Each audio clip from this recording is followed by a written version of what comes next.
আজ একটা বিদেশি নাস্তা রেসিপি আপনাদের সঙ্গে শেয়ার করব। খুবই মজার একটা অ্যারাবিয়ান ডেজার্ট রেসিপি আপনাদের সঙ্গে আজকে শেয়ার করব। চা তৈরি করতে করতেই তৈরি করা যায় এই সুন্দর ডেজার্ট রেসিপিটা।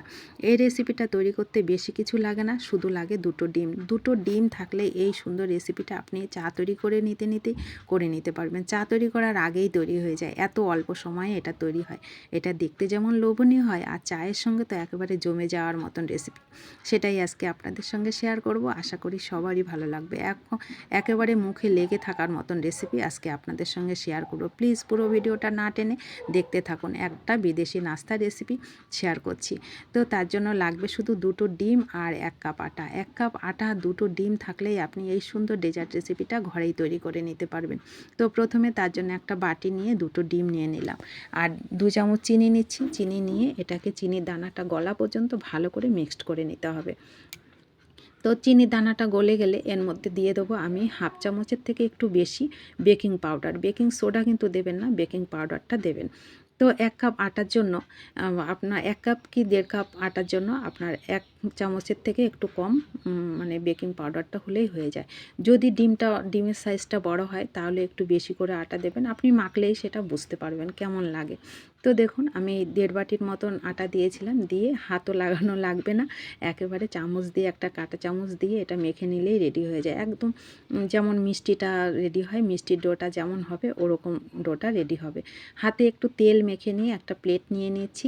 প্লেট নিয়ে এটাকে এই যে মিষ্টির সাইজ করে রেখে দেবো, যে কোনো সাইজে এটা ছোট করে করার চেষ্টা করবেন। এটা যখন তেলে দেওয়া হবে একেবারে ফুলে ফুলে এত সুন্দর লাগবে, একদম ফুলের মতন লাগবে ফেটে গিয়ে।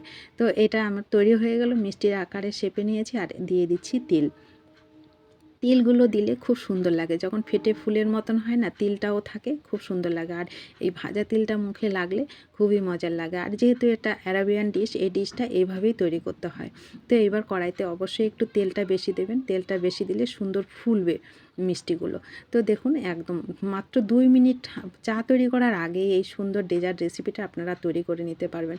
তো দেখুন একটু উল্টে পাল্টে আমি ভেজে নিলাম, একদম ফুলে ফুলে একদম ফুলের মতন হয়ে গেছে। এগুলো এত মজার আর খেতে দারুণ লাগে। দেখতে দেখুন কত সুন্দর লাগছে। তো সবগুলোকেই আমি একইভাবে ভেজে তুলে নিচ্ছি। দেখুন একদম প্রত্যেকটা মিষ্টি আপনার ফুলে ফুলে একদম ফাটাগুলোই একদম ফুলের মতন লাগে, তিলটা থাকে। দেখুন কত মজার হয়েছে দেখতে, খুবই মজার। অবশ্যই আপনারা বাড়িতে তৈরি করে দেখবেন, আর ভালো লাগলে প্লিজ সবাইকে একটু শেয়ার করে দেবেন। আর ইউটিউব থেকে দেখলে ইউটিউব চ্যানেলটা একটু সাবস্ক্রাইব করে রাখবেন। যারা করেছেন তাদের তো অসংখ্য ধন্যবাদ।